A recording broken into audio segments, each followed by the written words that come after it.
Mafia বিন্দু মাসি আমার ভাই, গ্রাম থেকে এসেছে।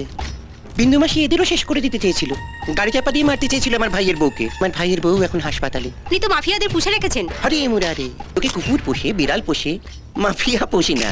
আমি মাফিয়ারা শেষ করতে চাই। কাল পুরো রিপোর্ট নিয়ে আমি দিল্লি যাচ্ছি, যাবার আগে পুলিশকে বলে দিয়ে যাবো কি করতে হবে। ফিরে এসে যেন শুনি এ শহরে বিন্দু মাসি নামে একজন ছিল, এখন আর নেই।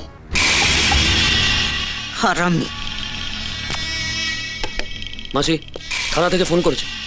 হ্যালো, বসা বলছি মাসি, বিনয় সামন্ত পুলিশকে চাপ দিয়ে তোমার এগেনস্টে shoot at sight order pass করে নিয়েছে। পুলিশের নজরে পড়ার আগেই তুমি এই শহর ছেড়ে পালিয়ে যাও, নইলে আমি তোমাকে বাঁচাতে পারবো না।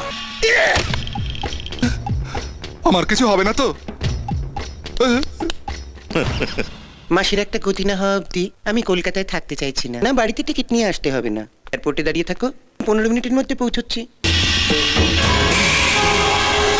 আমাকে এখানে ফাঁসিয়ে রেখে আপনি কেটে পড়তে চাইছেন?